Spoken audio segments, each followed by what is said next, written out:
यहाँ जापान में गेम का बहुत ज़्यादा क्रेज़ है। तो अभी एक शॉप गई जिसमें अंदर सारे के सारे गेम्स थे सॉफ्ट टॉयज़ के लिए। यहाँ पे तो वेंडिंग मशीन होती है इवन फूड आइटम्स के लिए। अटेम्प्ट किए, वन मैं, वन आरव, वन निशान ने अटेम्प्ट किया 100 येन वाला, वो नहीं आया। देन अगेन 200 येन वाला थोड़ा बड़े टॉय के लिए, सॉफ्ट टॉय के लिए मैंने वापस से ट्राई किया, वो भी नहीं हुआ। तो उस टाइम पे हम इतना मतलब उसमें जोश में आ गए ना, मतलब उस गेम के मोड में आ गए कि रिकॉर्ड करना भी रह गया, भूल गए, याद ही नहीं आया कि रिकॉर्ड करना है। और यहाँ पे ही देखो आप कुछ प्रोग्राम होने वाला है। मैं सैड हो गया। कोई बात नहीं, इट्स ओके। आरव को चाहिए था वो टॉय, बहुत ज़्यादा अच्छा लग गया था इसको, लेकिन हमने 4 अटेम्प्ट ट्राई किए हमने, लेकिन टॉय नहीं ले पाया हम आरव के लिए, सॉरी। एक्चुअली आपने एक बार फुटबॉल मेरे लिए ऑलरेडी जीता है, वो अबू धाबी में। तो चलो फिर अब चलते हैं हम। हमने बीच में एक ब्रेक लिया था लेकिन वापस आ चुके हैं हम बैक टू पवेलियन एनर्जाइज होके। मतलब हमने ब्रेक लिया था, भूख लग गई थी लंच करने के लिए, क्योंकि सिटी में अगर आपने लिया हो एयरबीएनबी या फिर होटल अपार्टमेंट या होटल, तो यही एक बेनिफिट होता है कि आप एटलीस्ट एक बार ब्रेक ले सकते हो अगर आप वो सिटी उस दिन कवर कर रहे हो। वापस आ चुके हैं हम ओसाका के फेमस मार्केट दोतोनबोरी में। काफ़ी ठंड लग रही है अभी, दोपहर में गर्मी थी, अभी ठंड हो गई। हाँ, दोपहर में आज वेदर काफ़ी अच्छा था और अब थोड़ी ठंड हो गई। और दोतोनबोरी में तो और ज़्यादा ठंडी होती है। दोतोनबोरी एक्चुअली हम बस पहुँचने ही वाले हैं, अभी पहुँचे नहीं हैं, 2-3 मिनट का और वॉक है।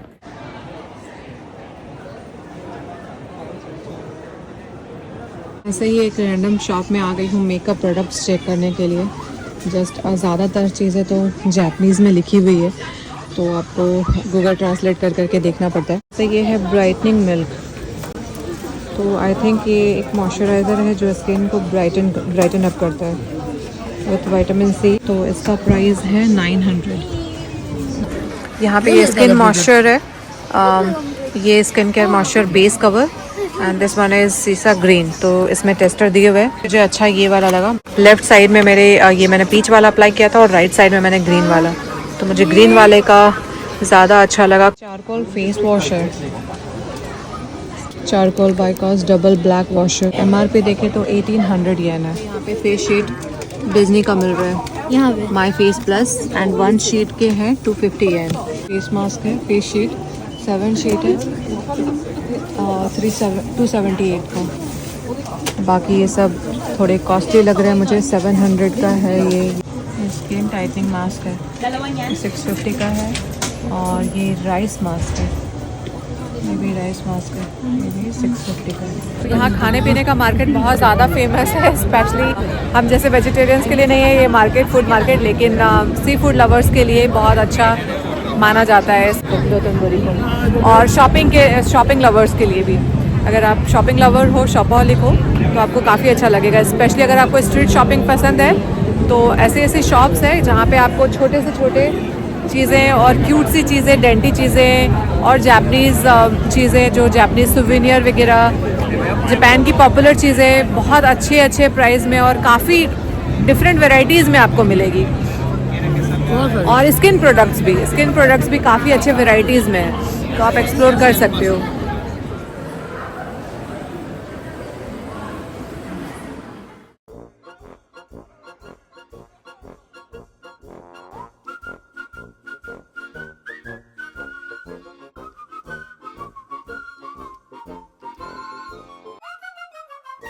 ओके, तो दोतोनबोरी मार्केट क्रॉस करके अभी हम जा रहे हैं कैपकॉम आरव के लिए, क्योंकि आरव को देखना है वो टोक्यो से। और यहाँ ये आ गए हम ग्लाइकोमैन के सामने, द फेमस ग्लाइकोमैन, जहाँ पे आके सब अपने पिक्चर्स क्लिक करवाते हैं।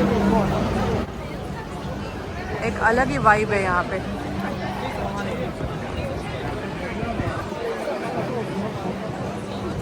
और कभी भी आप आ जाओ क्राउड ही होता है हमेशा।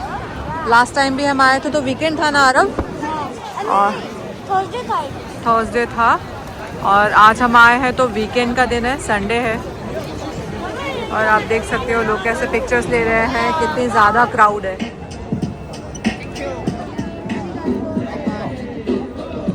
पब्लिक टूट पड़ी है ग्लाइको के साथ पिक्चर्स लेने के लिए, और इस भीड़ में तो पिक्चर्स लेना भी मुश्किल हो रहा है। यहाँ पे आप देख सकते हो बोट खड़ी है, बोटिंग भी कर सकते हो और काफ़ी अच्छा लग रहा है यहाँ से। And the famous glycoman. Amsterdam जैसी फीलिंग लेनी है तो ओसाका के दोतोनबोरी में आ जाओ, और एकदम विंटर में मत आना। इसी के साथ बोट आ रही है, बोट के अंदर भी लोग पिक्चर्स एंड वीडियोस ले रहे हैं ग्लाइकोमैन का। जापानीज फूड कंपनी ने इसका एक पिक्चर लगाया था होर्डिंग, अपने फूड को पॉपुलर बनाने के लिए, प्रमोट करने के लिए। Footwear food company. धीरे धीरे ग्लाइको इतना ज़्यादा फेमस हो गया कि लोग इसके साथ पिक्चर्स और वीडियोस लेने के लिए क्रेजी हो गए। एक और शिप विद मस्त सा म्यूजिक, रॉक म्यूजिक चल रहा है, शिप ऑफ फूल्स। एक और बोट आ गई, यहाँ पे भी पिक्चर्स लिए जा रहे हैं। हम किसी खाने के स्टॉल की तरफ नहीं जा रहे हैं, फूड मार्केट जो है उस साइड हम नहीं जा रहे क्योंकि वो हमारे काम का एरिया नहीं है, तो हम शॉपिंग स्ट्रीट में घूम रहे हैं। क्या तो लेन है ये सिर्फ शॉपिंग के लिए है, डिफरेंट काइंड ऑफ शॉप्स, हर तरह की शॉप्स है। और किटकैट जो यहाँ का ओरिजिन है किटकैट, और वो तो इतने ज़्यादा वेराइटीज़ में यहाँ पे मिलता है, और हर दूसरी शॉप वो किटकैट की है, मतलब सुपरमार्केट टाइप है, और उसमें स्किन केयर और उसके साथ थोड़े बहुत घर की चीज़ें, स्पेशली किटकैट, चॉकलेट्स और भी दूसरी।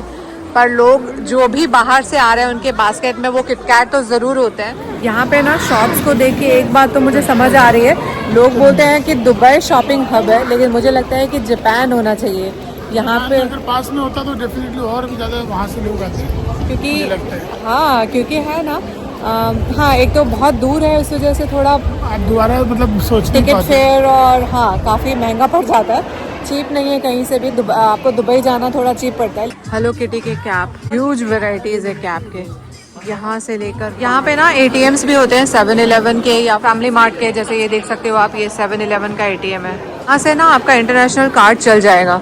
जैसे उस दिन एक दिन हम परेशान हो रहे थे बहुत ज़्यादा, हमारे पास कैश नहीं थे, कैशलेस हो गए थे, कार्ड काम नहीं कर रहा था, क्योंकि इंटरनेशनल डेबिट और क्रेडिट दोनों ही कार्ड काम नहीं कर रहे थे, तो फिर हमने 7-Eleven से निकाला था उस दिन पैसा। यहाँ पे लोग शॉपिंग करते हैं, एयरपोर्ट जाने से पहले अपना सामान पैक करते हैं और फिर वहीं पे पैकिंग करके चल देते हैं। देखा लोगों को शॉपिंग करके, देखो वो कैसे एडजस्ट करने पे लगा हुआ है अपना बैग। सब कुछ मिल जाता है लोगों को, एशियन कंट्री होते हैं ना, आपको आसपास में कहीं आपको दूर जाने की जरूरत नहीं है। तो वर्ल्ड क्लास प्रोडक्ट है, सब ब्रांड्स के अच्छे डिज़ाइंस के, लेटेस्ट है। ऑमर यहाँ पे बहुत है जगह जगह, कोई डांस परफॉर्म कर रहा है, कोई सिंगिंग कर रहा है, कोई अभी सेटअप कर रहा है अपना। अब विंड बहुत चलने लग गई है, ठंड भी थोड़ी बढ़ रही है, वेदर तो आपको पता चल ही रहा होगा। मेरे बाल देख के बहुत तेज़ हवा चलना स्टार्ट हो गया, और अब शॉप्स भी ऑलमोस्ट क्लोज होने लग गई है, 10 बजने वाले हैं। अब देख सकते हैं मेरे पीछे वो क्रैब हैंग किया हुआ है, तो अब वही लेन है ज़्यादातर फूड स्टॉल्स और रेस्टोरेंट्स की। अब हम वापस जा रहे हैं अपने घर, और घर मतलब एयरबीएनबी, एंड कल वापस जा रहे हैं अपने घर अबू धाबी। तो फिर कल का ब्लॉग रहेगा back to Abu Dhabi. Onion और इसका प्राइस है 178। स्ट्रॉबेरी है, इसका प्राइस है 60। टमाटो का प्राइस है, चेरी टमाटोज 257। जिसने एडवर्टाइजमेंट लगाया था वाह। ग्लाइको, यही ग्लाइको क्या है, वहाँ पे एडवर्टीजमेंट है, होर्डिंग इतना ज़्यादा पॉपुलर हो गया है ग्लाइको। यहाँ पे इन लोगों ने अम्ब्रेला भी दिया है इसे, और ये है पूरा व्यू। हमने अपना लगेज रख दिया है यहाँ पे। गुड मॉर्निंग एवरीवन, ये है नेक्स्ट डे और we checked out of our Airbnb. अभी हम फिर से जा रहे हैं दोतोनबोरी स्ट्रीट शॉपिंग के लिए। मन ही नहीं भर रहा हमारा, क्योंकि एयरपोर्ट जाने में अभी टाइम है, शाम की फ़्लाइट है हमारी, तो हमने सोचा क्यों ना एक बार और एक्सप्लोर कर लिया जाए मार्केट। और यहाँ पे आप देखोगे ज़्यादातर लोग लगेज में दिखेंगे आपको, क्योंकि वो चेकड आउट करने के बाद थोड़ा बहुत जो टाइम रहता है एयरपोर्ट जाने में, तो उससे पहले वो शॉपिंग वगैरह कर लेते हैं, थोड़ा जो उनका बच जाता है एरिया वो कवर कर लेते हैं। ये फ्रिल्ड वाला जो बैग है मुझे बहुत पसंद आया था। काफ़ी सारे यहाँ पे वैरायटीज़ और कलर है, लेकिन हाना के कन्फ्यूजन में मैं ले ही नहीं पाई उसे। और मार्केट की रौनक मुझे डे टाइम में थोड़ा बेटर लगा, थोड़ा चूज़ अच्छे से कर सकते हो, और बैग्स मुझे चारों तरफ दिख रहे। और जो भी जापान आता है ओनित्सुका तो अपने लिए एक ज़रूर लेता है, इतना फेमस ब्रांड है ये जापान का। तो हम भी आ गए फिर से एयरपोर्ट जाने से पहले, लेकिन निशांत को लेना था एक शूज़ आरव का, तो हमने पहले ले लिया था और मुझे कुछ खास अपने लिए पसंद आ नहीं रहा था। लेकिन निशांत को जो भी शूज़ पसंद आ रहा था उसमें उनके साइज़ ही नहीं थे। इतना ज़्यादा हाई डिमांड में है ये शूज़ और बिल्कुल मेन एरिया में शॉप होने की वजह से जो भी टूरिस्ट वापस जाते हैं तो वो यहीं पे आके शॉप करते हैं अपना ओनित्सुका। इस वजह से साइज़ शायद तक शॉर्ट आउट था और मिल नहीं पाया। ये है लुई विटॉन और एक इंटरेस्टिंग फैक्ट, लुई विटॉन के आगे आप देख सकते हो लोगों की लंबी लाइन। तो ये मेरी बात प्रूफ हो जाती है कि लोकल चीज़ों से लेकर ब्रांडेड शोरूम्स में स्पेशली ज़्यादा, लोकल चीज़ों से भी ब्रांडेड शोरूम के बाहर लोगों की लाइन ज़्यादा लगती है। जो कहाँ से आते हैं लोगों के पास इतने पैसे, जो आते सब खर्च करते हैं। पराडा खाली पड़ा है। तो लुई विटॉन की बात कुछ और है, पराडा भी ब्रांड में आता है लेकिन पराडा के बाहर कोई लाइन नहीं है। जापान की कचरे की गाड़ी, गार्बेज ट्रक जापान का, ये इसके अंदर ही क्रश करके और फिर लेके जाते हैं आगे। iPhone का रेट सेम ये एप्पल का है और यहाँ पे ना इस साइड में है आपका दोतोनबोरी और ये मेन एरिया है, मेन रोड है इस साइड। दोतोनबोरी के ही आप आगे बाहर निकल जाओगे बाहर की साइड तो ये मेन लेन आ जाता है ओसाका का, जहाँ पे आपको बड़े ब्रांड सारे मिल जाएंगे और सारे अच्छे रेस्टोरेंट्स भी। इस ब्रांड के सामने कोई भीड़ नहीं है, खाली पड़ा है। और पराडा भी खाली था, लेकिन लुई विटॉन के आगे ही इतनी ज़्यादा भीड़ थी, ये बात मुझे समझ नहीं आया। अगर आपको पता है तो डू कमेंट। वॉच शनेल के बाहर भी क्राउड है क्योंकि शनेल भी बहुत पॉपुलर है।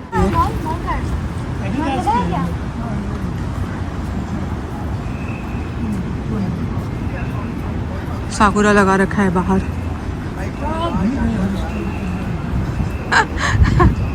शनेल में भी लोग जा रहे हैं, काफ़ी क्राउड है अंदर, लेकिन शॉप के अंदर है, शॉप के बाहर नहीं है। लुई विटॉन में तो शॉप के अंदर भी लोग हैं और शॉप के बाहर भी लाइन लगी हुई थी लोगों की। बच्चे बैठे हुए जमीन पे वेट कर रहे हैं। और ये सामने से भी भीड़ आती हुई। आज मंडे का दिन है मुझे लगता है। एक तो ये बाहर के टूरिस्ट है, दूसरे लोकल जापानीज जो अपने काम में जा रहे हैं। पार्को मॉल पहुंच चुके हैं हम, गुची के जस्ट पास में ये पार्को मॉल। यहाँ पे आप लिफ्ट के लिए भी देख सकते हो लोग कैसे पेशेंटली खड़े हैं। हम ही हैं थोड़े जल्दी में क्योंकि एयरपोर्ट के लिए निकलना है 2 बजे। अदरवाइज़ जो डाउन जा रही है उसमें कोई नहीं जा रहा है। ऐसा नहीं है कि नीचे चले जाओ फिर ऊपर आ जाओगे। जिसको जहाँ जाना है, जिसका जब नंबर आता है वो तभी जाता है। क्यूट सा डेकोरेशन है ये। इतना बड़ा burger, oh my God. Doraemon की दीवानगी, सब कुछ डोरेमोन का है। Pencil box, pouch, everything, lunch box, water box.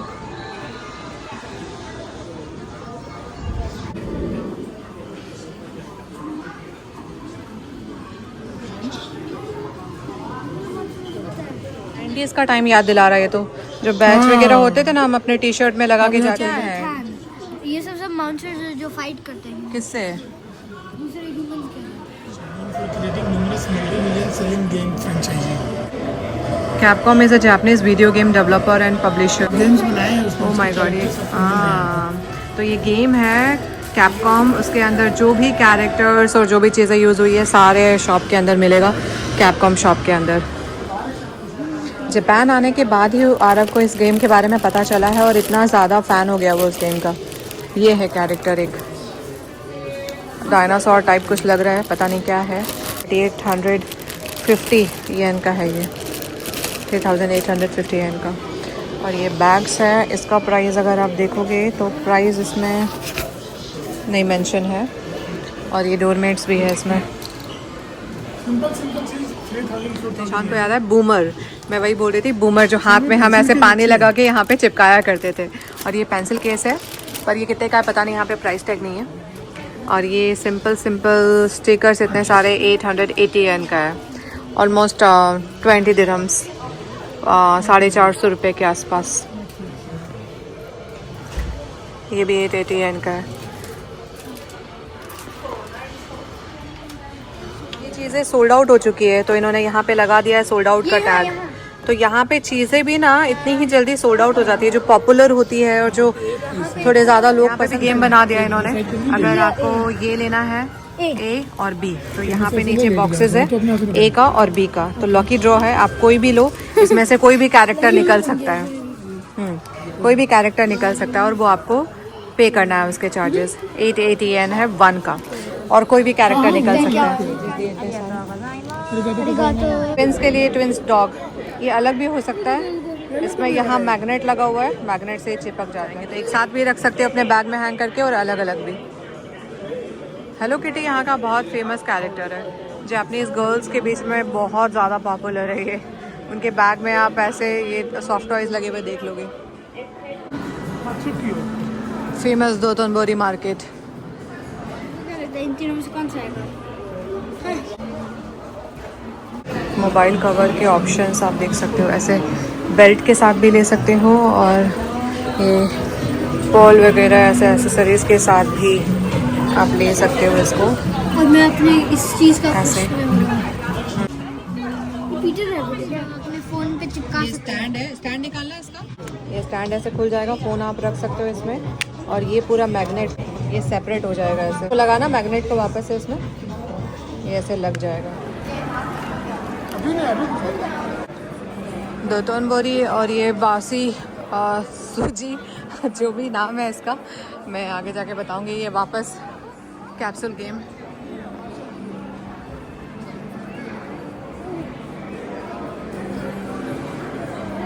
Different ice cream, biscuit है बाहर से और अंदर से चोको बार है। अंदर से वेफर है और अंदर, अब सॉरी, बाहर से वेफर है और अंदर से वेनिला एंड चॉकलेट का फ्लेवर है। तो मतलब काफ़ी डिफरेंट एंड इंटरेस्टिंग लग रही है, फ्लेवर अलग है। मुझे अच्छा आरफ को अच्छी लग रही है। चलो बाय बाय जापान, भारी मन से। इंडिया से वापस आता ये हमारा अपार्टमेंट।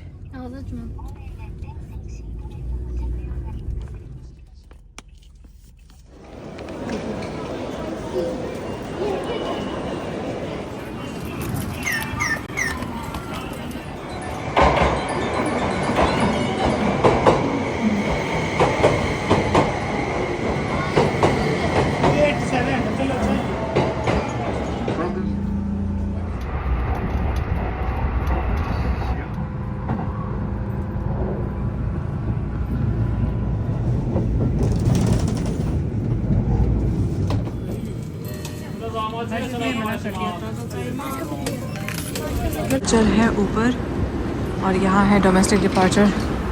तो इतने सारे सामान के साथ एलिवेटर ही लेना बेस्ट है। एलिवेटर लेके अब हम जा रहे हैं फर्स्ट फ्लोर पे। मिसिंग किसी हो रहा है जापान को बहुत ज़्यादा। यहाँ पे वही हुई जो बाहर वेंडिंग मशीन पे रेट होती है, वही एयरपोर्ट पे मिली है 190 की।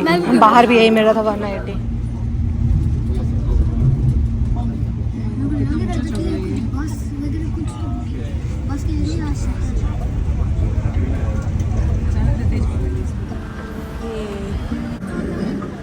वाह, दिखाना आरव को क्या मिला। आरव इज अनबॉक्सिंग, क्या क्या मिला है। पहले बार फर्स्ट टाइम आते वक्त भी इसको ये मिला था, कलर क्रेयॉन्स, और ये एक वाटर बॉटल। अनपैक करने वाला हूँ अपने कैपकॉम के सरप्राइज टॉय को, सरप्राइज किचन। वो क्या था, लकी ड्रॉ। लकी क्या निकलता है।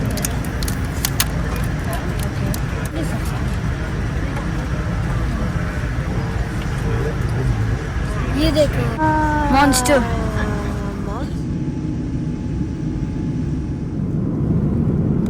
Saute vegetables.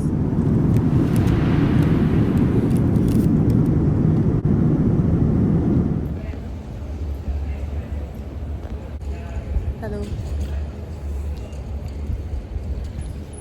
Back to Abu Dhabi.